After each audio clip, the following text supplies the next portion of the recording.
tell us the rest of the Wingstop story. So you got there. Now take us through the arc of franchising and ultimately, coming to a sale and how that happened. Because people are in here, they forget about, everybody talks about the startup phase. Everybody talks about this. But then the growth and expansion phase doesn't get a lot of coverage. You don't read a lot of stories about that because it's not sexy. It's not sexy. You succeeded, you get a business grown, people will be envious, oh, he got lucky, he's got this business going. And then for the next X years, you're driving it and you're building it and you're adding to it. And there's a lot of things that can go right and wrong in there, but sometimes people look at it and there's nothing to see here, it's just not sexy. Tell us about that. How many years was that where you knew Wingstop was going, you had the second location, and now you're gonna franchise? What was that run like and what did you learn along the way? First thing I looked at in franchising, I was interested in franchising long before I ever opened Wingstop. But I knew that the pizza concept didn't differentiate itself enough at that time to really be a good franchise. Even with the focus on the Hispanic community, at that time, I didn't think it was enough. Fast forward a decade or so when I came back and did franchise Pizza Patron on a national scale, but it was a little different because I had more money. It was better funded. But I looked at franchising and I looked at the litigation where there's a lot of litigation in franchising where unhappy franchisees that fail typically sue the franchisor for a variety of reasons. Generally, it comes down to one of three reasons. So I looked at the litigation and I knew that when I structured my franchise system, that I would sidestep these three areas where most people and most litigation was happening.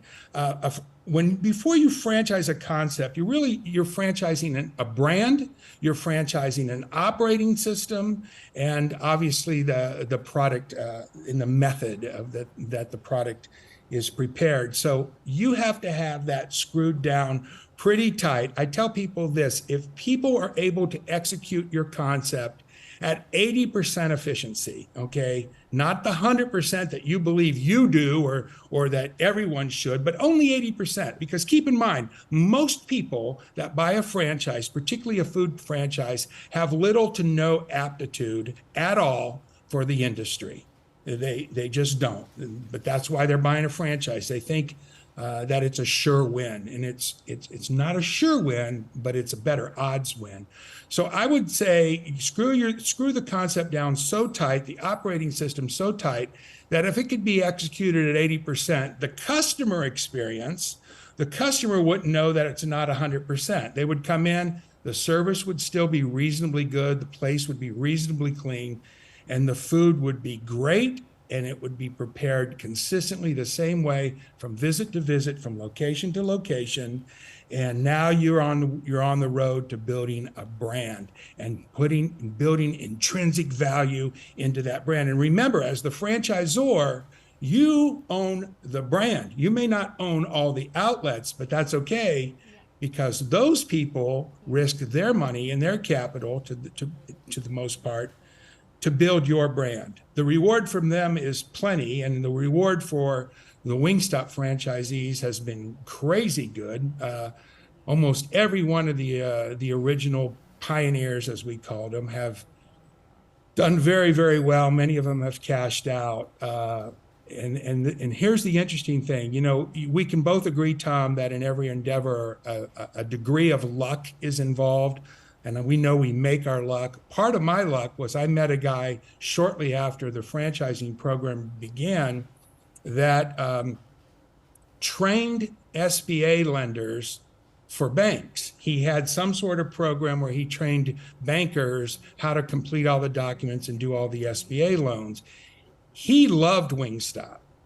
And he and I were able to put together a program that just pretty much regular folks with a minimum amount of down payment. Some of it was their retirement savings. My first franchisee was a school teacher, a woman school teacher who used her teacher retirement as the down payment, borrowed the rest from an SBA program. Because the ratios, and again, ratios of the concept were so favorable, not only investment to sales, but the margins were favorable. The labor efficiency of a Wingstop in the early days was extremely favorable. The sales per square foot was some of the highest in the industry. So you could make money. You could easily service that SBA debt and make more money than you ever did in your life working a regular job. And then you had the capability of becoming buy a second store, a third store. And it's always easier, as you know, to do business a second time. So I met this guy, and he was able to show me how we could package it up and feed these SBA deals to a variety of banks, which he had relationships because he trained and installed the SBA program. Now, there's nothing underhanded here or crooked or illegal. He recognized a good franchise opportunity when he saw one. I had this model screwed down tight, as we discussed, and the default rate was zero, was non-existent. Pretty much everybody that got involved and did this SBA loan that was packaged through this guy's firm and sent to one of the banks where he trained the lenders, that everybody made money. The loans were repaid. The franchisee made crazy money. Almost all of them went on to own 2, 3, 5 stores. My first guy to take Wingstop outside of the Dallas market currently owns about 100 stores. He's the largest franchisee in the system. Coincidentally, he's the guy that I sold Pizza Patron to, and he became the franchisor. He was an 11-store franchisee. Then he became the franchisor because he wanted to own the whole thing. Good for him. There you go. When did you know it was the right time to sell? Sounds like a deal came together there, but when did you know it was the right time? People always tell me, when's the right time to sell? And I said, well, wait. You can house flip and you can go to all kinds of seminars, and if the time is right, you can flip houses. You buy one, you do the few things to it, turn it into a rental, Airbnb, or just sell it. And you can get lucky on the timing, but be careful because the timing can bite you. It can come the other way too. For every 2005, 2004 where things are crazy, there's a 2007, 2008 where things are crazy in the wrong way. How did you know when was the right time to say, yeah, every day I wake up, let's run a great business. That's job one. But then there's a knock at the door, that phone call. How did you know it was the right time? It's not going to be the answer maybe you're expecting because it doesn't really have a dollar figure attached to it. You know, some people will say, if I could get X number, insert any number, I'd sell if they'd offer me that. For me, it was something else. I was not eating any meat. I was a vegetarian at the time. And when I developed Wingstop and the sauces, to be honest, I was really just working on the sauces. I never really ate any of the chicken because I was not eating animals, not eating chicken to this day. Now, here's the funny thing. Fast forward, I eat a little chicken now and then, mostly fish, nothing else. But I had a moment where I went to a Dallas Cowboy game with my wife at the time. And this was back when the Texas stadium was in the old stadium, and they announced the attendance at every game. And so we're sitting there and we're watching the game. I had maybe at the time, 30, 40 stores open, but a whole bunch of stores in the pipeline. I mean, we were signing leases and signing development agreements, and man, things were cooking for Wingstop, right? They announced the attendance, and it was like 78,000 something. So I'm a kind of a mental math guy. So I'm sitting there and I'm doing some math. Now, the chicken we got came in 4 10-pound packages to a case. Each case was 40 pounds. There was about 12 to 14 wings per pound.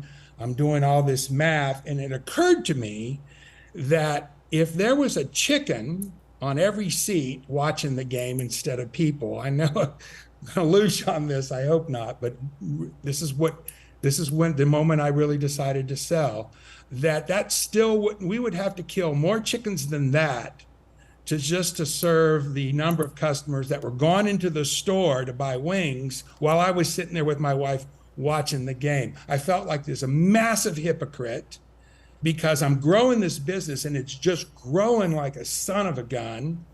and the need to raise and kill more and more chickens was getting greater and greater and greater.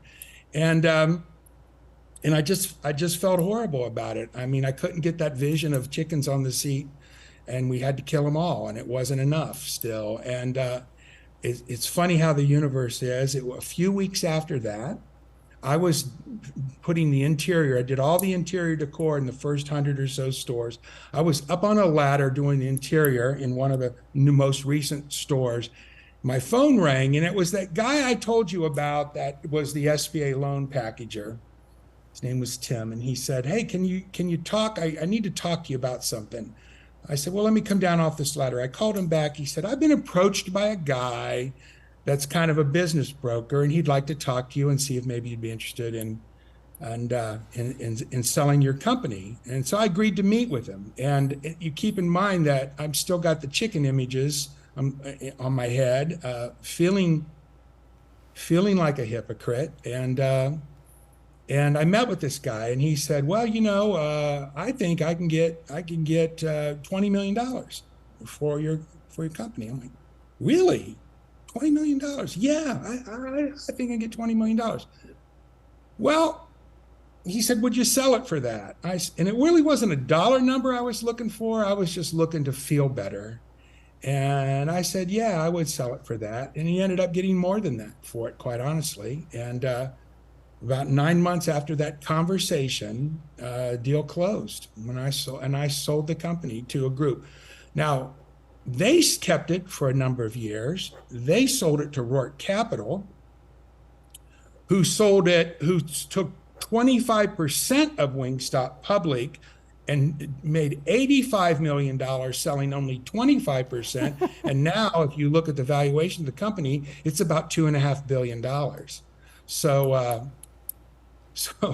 good for everybody, I guess. Now, the funny thing is, shortly after that, I started eating chicken again. So that was, I don't know, man. You just, sometimes you just gotta go with your heart, got to go with your heart.